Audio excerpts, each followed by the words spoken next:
there is another reagent that we can use for oxidations, and it is potassium permanganate.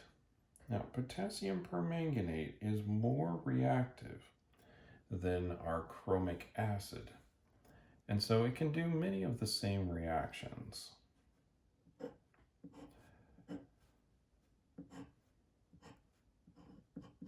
We can take a secondary alcohol and react it with potassium permanganate to form the ketone.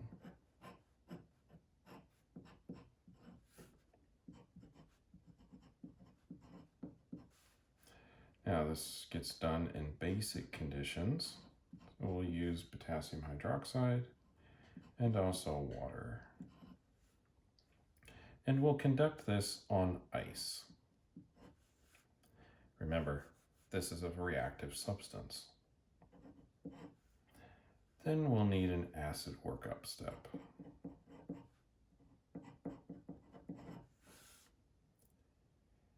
We can also convert primary alcohols into carboxylic acids.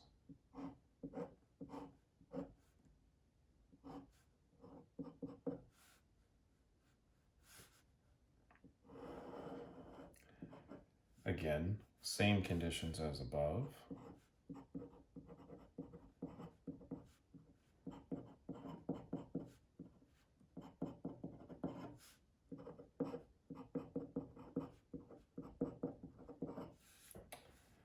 And now we can make a carboxylic acid.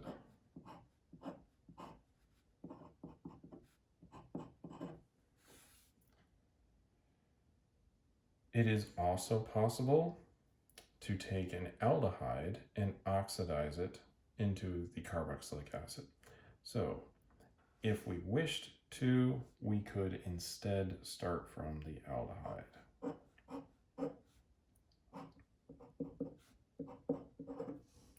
So either of these starting points will end up with pentanoic acid.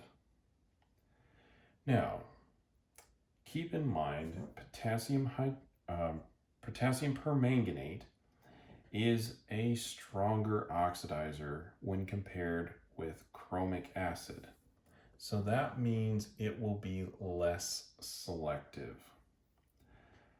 Things like alkenes and alkynes and alkyl benzenes will also be oxidized.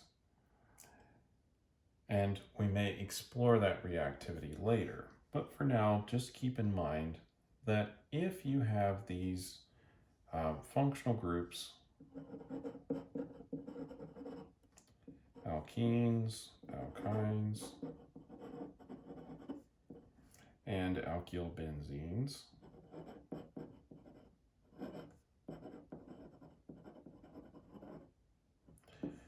then you will get these functional groups or these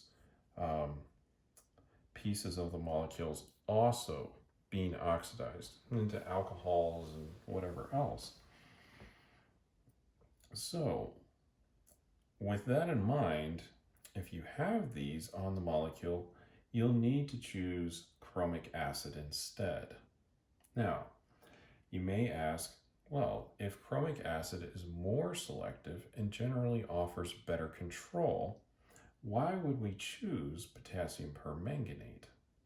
Well, one of the major reasons is that potassium permanganate is significantly less toxic than chromic acid, and so it is a greener option. So, if you have a molecule that does not contain other reactive groups, then it is better to choose the potassium permanganate route. That is a little bit greener and generates less chemical waste. Now, again, if you choose to take a primary alcohol and you wish to stop at the aldehyde, then you'll need to use that PCC specialized reagent to do so. Otherwise, you'll end up with the carboxylic acid. But if you want to go all the way to a ketone or carboxylic acid, potassium permanganate can get you there.